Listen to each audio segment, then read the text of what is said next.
bisa berkelanjutan.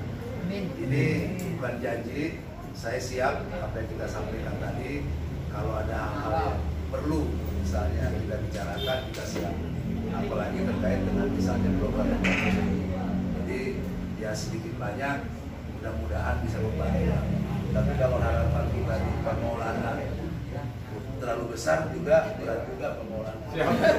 Jadi itu mungkin terima kasih Pak Rusdi, terima kasih teman-teman PWI. Mudah-mudahan PWI menjadi harapan masyarakat dalam memberikan informasi yang baik kepada seluruh masyarakat. Mencerdaskan kehidupan bangsa. Juga mencerdaskan kehidupan bangsa. Satu lagi, di mana-mana saya lihat wartawan ada yang jadi dewan. Di Depok ini satu pun nggak ada.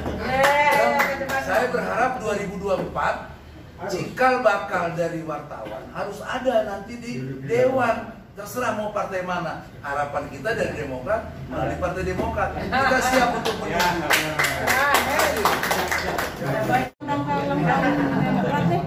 Terus ke depannya atau mungkin langkah-langkah yang sudah dilakukan atau mungkin akan dilakukan untuk menambah kursi sih Pak di 2024 nanti. Jadi hari ini adalah hari yang dicanangkan oleh Mas Ahaye sebagai Ketua Umum Partai Demokrat, namanya Bulan Bakti. Bulan Bakti ini kebetulan dalam rangka hari ulang tahun Partai Demokrat yang ke-20. Yang ke-20 kita diminta seluruh DPC, seluruh fraksi, seluruh kader melakukan kegiatan-kegiatan yang bersentuhan kepada masyarakat. Apalagi saat ini kan kita tahu bahwa pandemi sedang berkembang di Indonesia. Jadi Depok sendiri kita mengadakan kegiatan-kegiatan. Pertama, ini kegiatan kita yang pertama. Kita melakukan silaturahmi kepada teman-teman wartawan yang tergabung di dalam PWI. Kemudian hari Selasa kita juga ke ke RSUD untuk menyambangi tenaga-tenaga kesehatan yang ada di sana, tentu dengan silaturahmi juga. Kemudian setelah itu kita membagikan sembako, ada 1000 sembako kepada masyarakat. Nah, kemudian juga ada harapan kita, tentu dengan kerja-kerja kita dengan masyarakat, harapan kita ingin bahwa ke depan di 2024 tentu Demokrat kursinya itu bertambah, tentu dengan kegiatan-kegiatan yang akan kita lakukan. Jadi target kita ada dalam kegiatan ini pun dan juga kegiatan partai. Kalau untuk ulang tahunnya ini, itu kan puncaknya nanti tanggal 9. Sekiranya mungkin apa yang dilakukan puncak itu acaranya apa aja Pak? Acaranya kita tumpengan rencana, kemudian kita juga virtual. Karena memang kita sudah bikin agenda untuk mengundang 100 orang, sementara virtual itu kan tadinya ketua PAJ dan pengurus, tapi acara besok sekaligus saja kita buat dengan virtual ke DPP dengan seluruh DPC yang ada di Indonesia. Artinya memang masih dalam sambil pembagian sembako. Artinya agendanya sebatas memang virtual karena masa pandemi ya Pak? Masa pandemi, kita virtual karena pandemi dan juga kita batasi. Jadi sembako ini pun sebetulnya dalam rangka membantu masyarakat yang memang terdampak pandemi. Itu konsepnya. Di Depok di seluruh PAC juga melakukan hal yang sama, 1000 itu di PAC Pak? Enggak sih ya, 1000 itu dibagi di 11 kecamatan. Nggak ada? 11 kecamatan. Bang, terkait 2024 nih Bang, yang udah dilakukan sama Demokrat Depok dari sekarang? Tentu yang pertama kita tahun lalu di akhir tahun kita melakukan konsolidasi dengan kita membentuk seluruh pengurus di semua kecamatan. Kemarin kita ada di 11 kecamatan, kita buat pelantikan dan juga konsolidasi di tingkat ranting. Dari 63 kelurahan kita sudah bentuk. Dan kebetulan memang ini corona, jadi belum efektif lah kerja-kerja kita. Karena kita juga kemarin juga teman-teman kasihan, kita paranoid juga, jangan sampai nanti adanya kegiatan ini berdampak kepada teman-teman. Jadi untuk saat ini memang kita pending, tapi setelah ini nih mudah-mudahan karena PPKM kita juga sudah mudah-mudahan di level turun, nah nanti kita bisa bikin kegiatan-kegiatan yang nanti tentunya mengarah kepada 2024. Targetnya sendiri untuk 2024 di Depok berapa? Target kita tidak muluk-muluk, target kita 12 kursi. Kenapa 12 kursi? Karena kita 2009 pernah 15 kursi.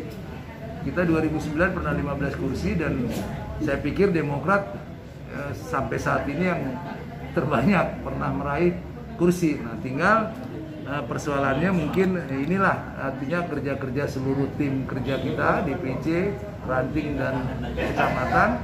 Jadi terus konsolidasi untuk bagaimana bersama-sama dengan rakyat mencari hati rakyat kan agar untuk 2024 ini 12 kursi ini bisa tercapai. Tambah lagi kan sekarang elektabilitas Demokrat dengan kerja-kerja Mas Ahaye ini cukup banyak. Hari ini saya baca di salah satu survei kalau nggak salah tadi saya baca itu hari ini bulan Agustus itu kita ada di 2 besar partai.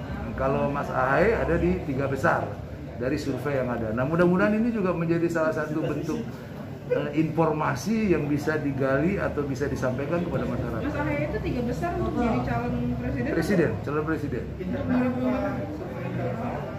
Enggak, termasuk di situ Anies nomor 1, Prabowo. Eksternal berarti ya? Eksternal.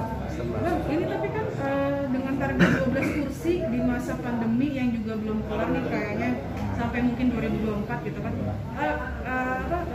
Yang dilakukan Demokrat sendiri khususnya di Depok apa Bang untuk menyiasati biar ngedongkrak? Ya pertama kita kegiatan sosial. Artinya kita melihat sesuai dengan instruksi DPP juga harus peka terhadap persoalan yang di rakyat.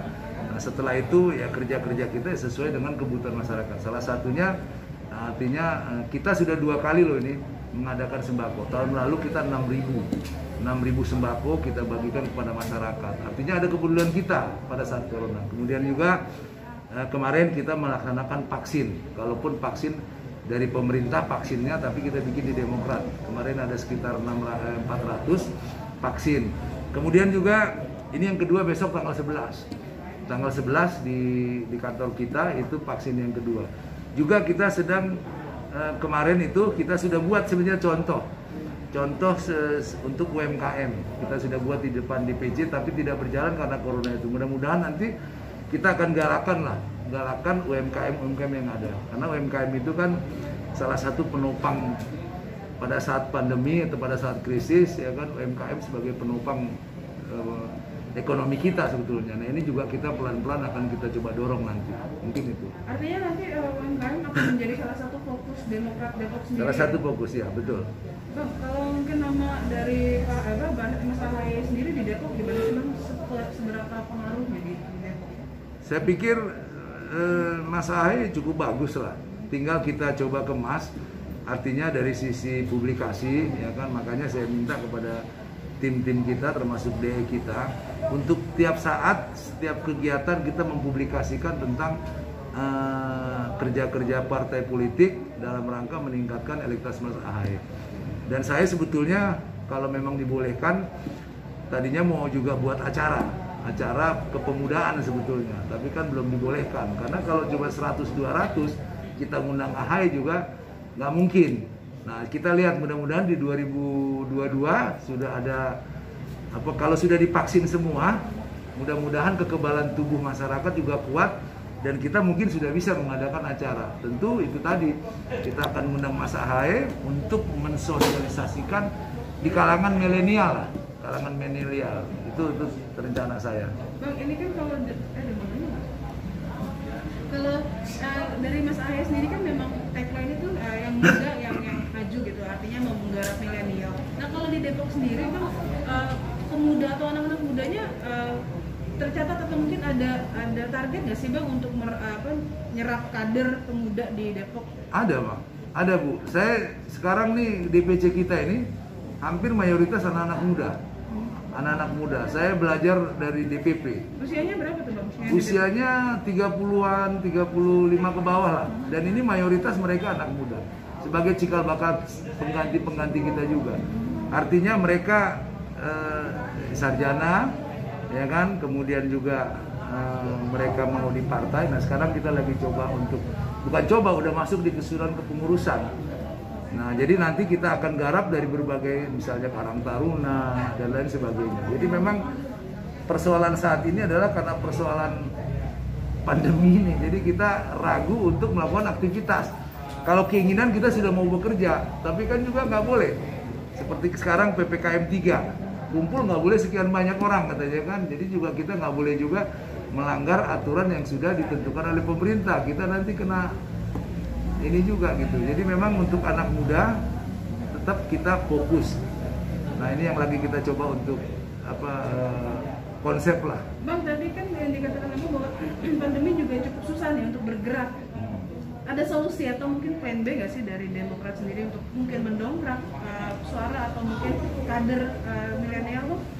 Ada langkah-langkah khusus nggak sih Bang untuk mengatasi pandemi ini biar tetap tercapai target 12 kursi, juga kader-kadernya milenial juga bisa digarap? Ada nggak sih Bang yang khusus gitu? Yang khusus belum, tapi contoh misalnya di Tugu itu udah ketemu saya ada beberapa mahasiswa, rata-rata beasiswa, ada 9 orang. Itu dia di UI, kemudian di ITB, kebetulan karena dia virtual, jadi dia di rumah, ada di PB, datang ke tempat saya. Ya kan, dia beri cerita, artinya dia nanya Demokrat seperti apa. Nah ini juga salah satu yang akan kita bentuk nanti dari dia, dan itu luar biasa. Makanya nanti kalau bisa saya akan undang dia lagi, ya kan, tentu dengan konsep yang berbeda. Jadi dia ternyata mahasiswa ini juga rindu. IP-nya rata-rata, IP sebelum lulus ya, IP yang sekarang dia rata-rata 3,7. Ada yang di ITB, ada yang di UI, ada yang di IPB, ada 2 yang di swasta, yang 5 atau 6 kemarin itu di negeri sini. Nah ini juga perlu kita garap nanti dari mereka kira-kira seperti apa gitu. Artinya yakin gitu ya, optimis untuk bisa 12 kursi di 2024? Saya yakin di 15 malah. 15 ya? Iya. Mantap. Yakin 15. Ketua, bantuan UMKM buat itu selain gerobak apa lagi gitu? Ya nanti kita coba kira-kira di Depok ini kita lihat dulu di Depok ini seperti apa UMKM yang memang sedang berjalan. Nah nanti dari situ kita buat satu konsep. Gerobak itu kan hanya fasilitas saja sebetulnya, fasilitas. Ada contoh misalnya kayak tukang bakso. Kita belum garap sekarang tukang bakso, kasihan juga. Kalau misalnya kita kasih modal UMKM, dia juga sekarang sedang galau. Artinya belum bisa kita coba dorong untuk dia bisa mengembangkan dagangannya karena memang PPKM itu tadi. Jadi banyak hal. Jadi misalnya mereka, tapi arah kita adalah kuliner sebetulnya. Mereka kita dorong untuk UMKM yang ada di kuliner gitu. Permodalannya juga kan tidak terlalu besar buat mereka. Misalnya kayak tukang bakso misalnya, atau tukang mie. Nah ini nanti coba kita bantu gitu. Tadinya kita mau bikin pada saat menjelang ini nih, tapi karena kemarin banyak masukan, nakes juga, terus 1000, saya pikir kalau semua kita lakukan kan juga berat juga. Artinya waktunya nggak ada, itu Pak.